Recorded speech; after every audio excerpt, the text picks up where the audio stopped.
Dear student, today we will discuss about the cell. आपने 9th class में पढ़ा होगा. Cell is the structural and fundamental unit of living organism. Cell is the structural and fundamental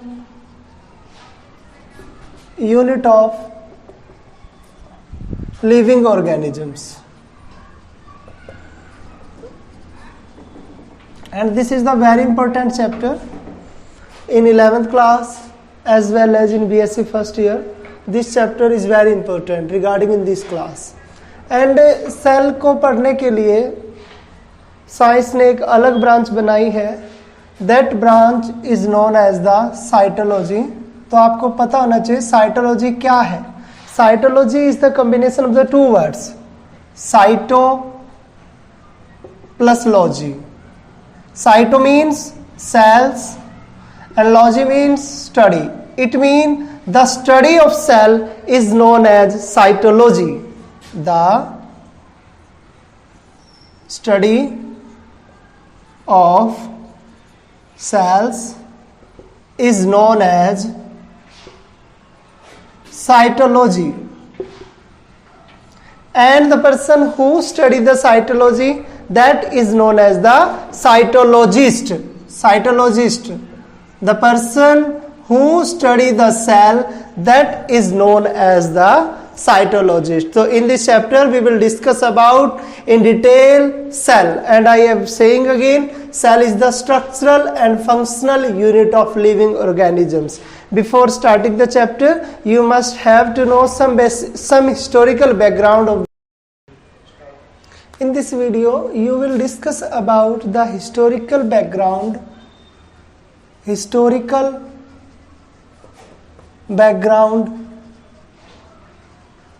of cells. First of all, cell was discovered by Robert Hooke. First, the cells was discovered by Robert Hooke, and he discovered the cell accidentally. He was studying on a cork slice,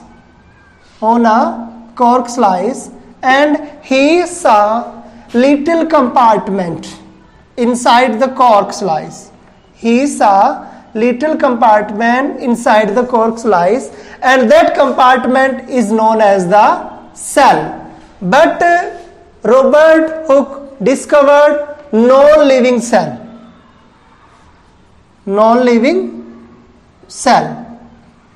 And after this, Anton van Leeuwenhoek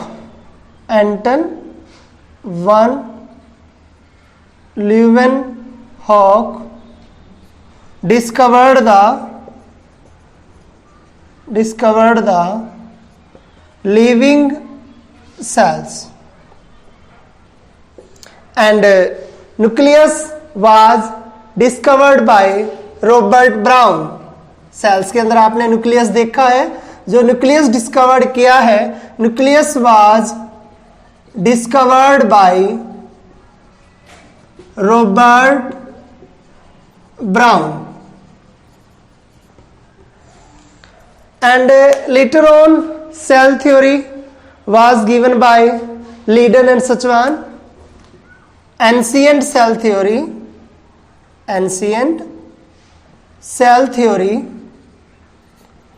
was given by Leiden and Schwann. Leiden and Schwann ने क्या कहा? Leiden and Schwann proposed ancient cell theory, and he saw all the living organisms are made by cells. All the living organisms living organisms are made by cell. This is the postulate of the ancient cell theory. Schleiden and Schwann ने ancient cell theory दी. उसके जो postulate है, first postulate, all the living organisms are made by cells.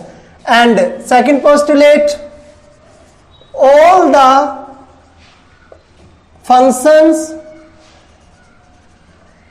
of the body is by cells and product of cells.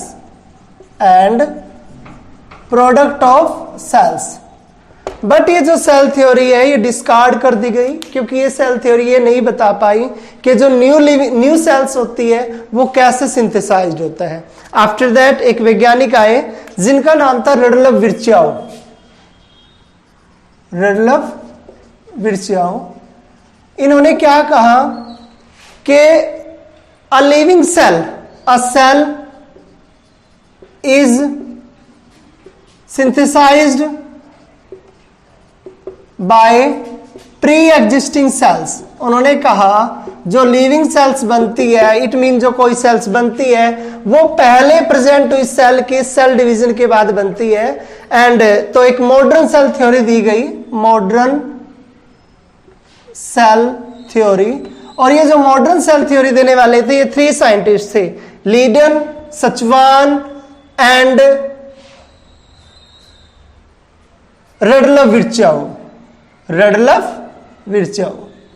These were the 3 scientists who give the modern cell theory. First Schleiden, Schwann and Rudolf विर्चाओ.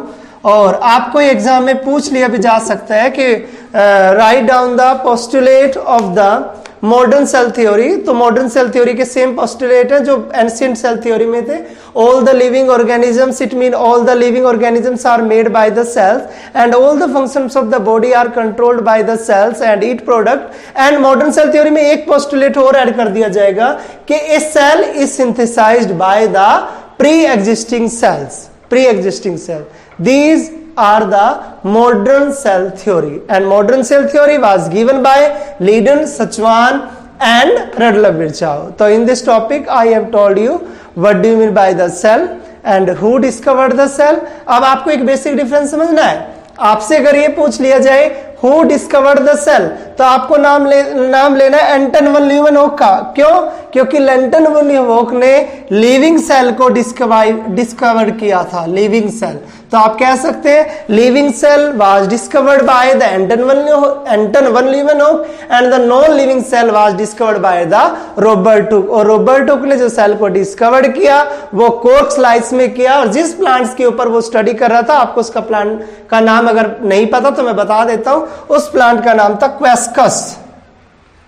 क्वेस्कस. It was the plant on which Robert Hooke was studying. Robert Hooke जिस plant पर study कर रहा था उस plant का नाम था Quercus. Thank you very much. Smallest cell, कोई भी आपसे एग्जाम में पूछ सकता है कि write down the smallest cells. तो जो स्मॉलेस्ट सेल्स है वो है PPLO. PPLO की फुल फॉर्म होती है प्लूरो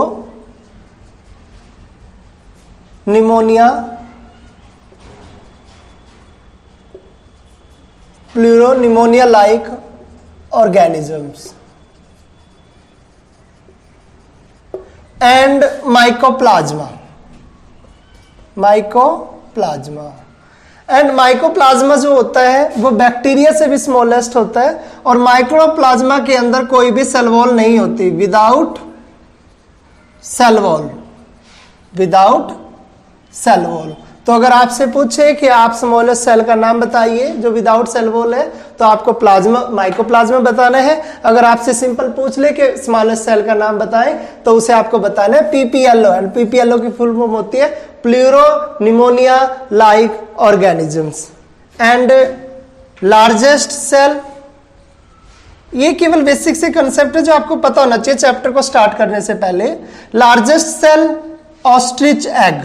ऑस्ट्रिच आपने देखा है जो में मिलता है ऑस्ट्रिच एग. तो ऑस्ट्रिच का जो एग होता है उसे लार्जेस्ट सेल माना जाता है. And there are different kind of the cells. Mainly two types of the cells are found. Mainly two types of the cells are found. Prokaryotic cells and eukaryotic cells.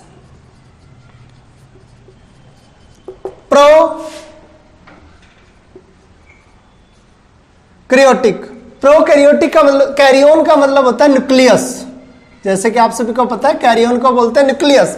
And pro का मतलब होता है primitive, ये आपको higher classes में मिलेगा primitive.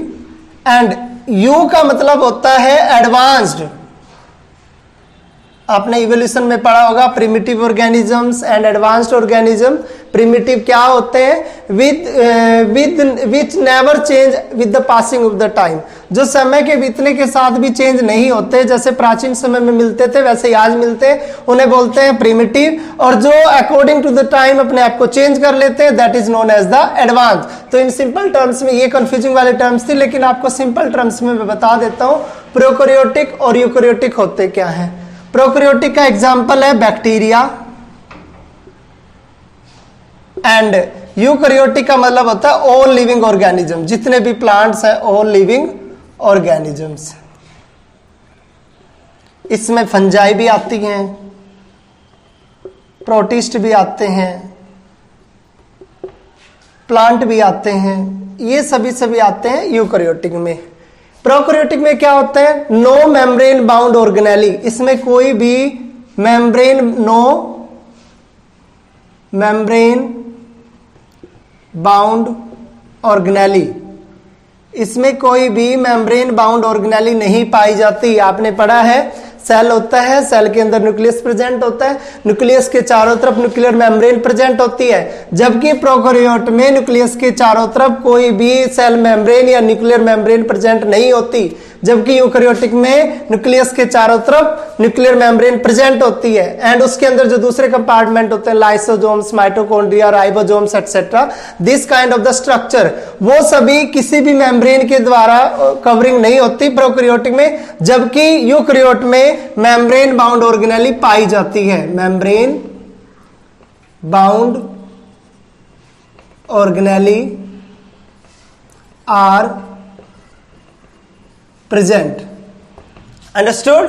तो आपको पता ना चाहिए प्रोकैरियोटिक क्या होते हैं, यूकैरियोटिक क्या होते हैं। तो आप वन वर्ड में बता सकते हैं, prokaryotic organisms are those organism which do not have any membrane bound organelle, जिनके चारों तरफ कोई नहीं, जिसकी सेल के अंदर कोई भी मेम्ब्रेन बाउंड ऑर्गेनेली नहीं पाई जाती, उन्हें बोलते हैं बैक्टीरिया, उन्हें बोलते हैं प्रोकैरियोटिक। प्रोकैरियोटिक एग्जाम्पल आपको देना है बैक्टीरिया, जबकि eukaryotic in this membrane bound organelles are found. Examples आपको देना है ऑल लिविंग ऑर्गेनिजम्स, इसमें फंजाई भी है, प्रोटिस्ट भी है, they are different kind of the organism which include the eukaryotic. अब आपने सुना होगा यूनिसेलुलर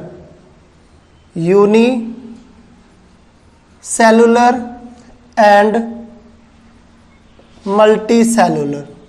इजी टर्म है, कोई कंफ्यूज होने वाली बात नहीं है कि कुछ डिफिकल्ट टास्क है, नहीं। यूनिसेलुलर ऑर्गेनिजम्स, सिंगल, आपको नाम से ही पता चल रहा है सिंगल। तो यूनिसेलुलर क्या होंगे? जिन ऑर्गेनिजम्स के अंदर only one type of the cell पाई जाती है, that is known as the unicellular organisms. तो आपको यह डेफिनेशन देनी है, the organisms in which only one type of cell is present, that is known as unicellular। और यूनिसेलुलर का एग्जांपल आपने सभी को पता है, amoeba is the example of unicellular. And second term is the multicellular, नाम से ही पता चल रहा है, मल्टी मतलब many, means many, it mean the organisms in which more than one type of the cell is found. जिन जीव के अंदर एक से ज्यादा तरह की सेल्स प्रेजेंट होती है, more than one type of cells, more than one type of cells is present. Example आपको दे सकते हैं, बताइए। Human being, plants etcetera. तो ये आपको करना है। प्रोकैरियोटिक क्या होते हैं, यूकैरियोटिक क्या होते हैं, यूनिसेलुलर क्या होते हैं, मल्टीसेलुलर क्या होते हैं, एंड स्मॉलेस्ट सेल कौन सी है, PPLO, and mycoplasma is also the smallest cell but without cell wall. Without cell wall जो स्मॉलेस्ट सेल है उसका नाम बताइए, तो आपको बताना है माइकोप्लाज्मा। एंड अगर आपसे पूछ ले यूनिसेलुलर का एग्जांपल दे, तो आपको इसका एग्जांपल देना है अमीबा, और यूनिसेलुलर के अंदर only one type of cell is found, that is known as the unicellular. जब एक से ज्यादा तरह की सेल प्रेजेंट होती है, that is known as the multicellular. Multicellular का एग्जांपल देना है आपको human being, plants etcetera.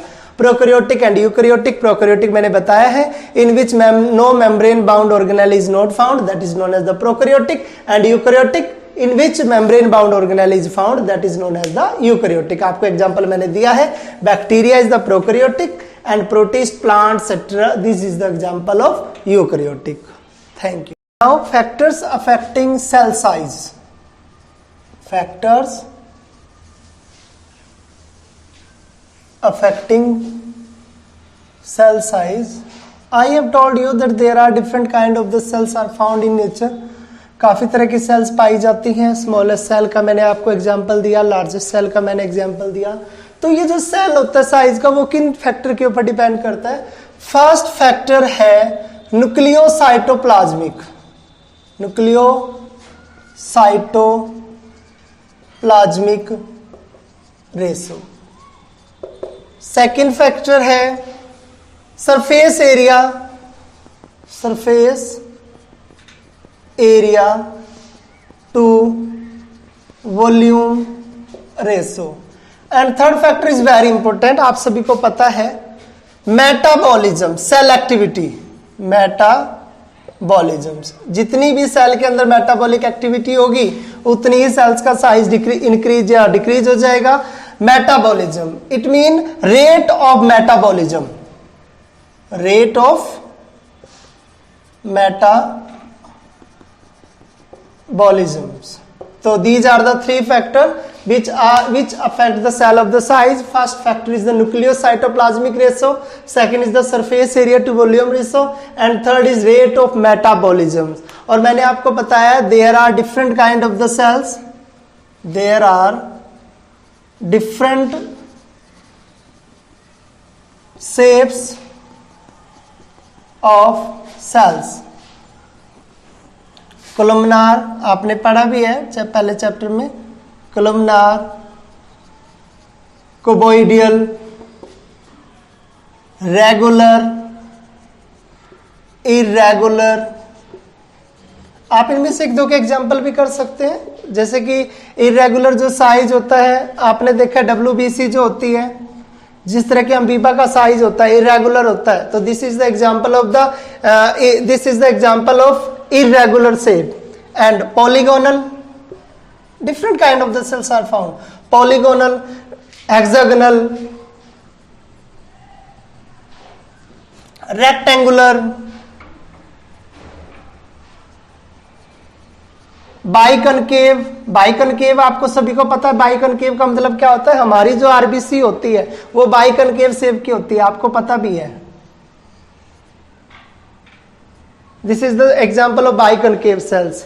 Guard cells होती है, डंबल शेप होती है।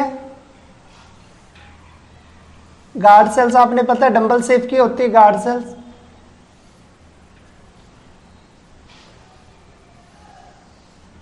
This is the example of dumbbell shape, dumbbell shape की होती है।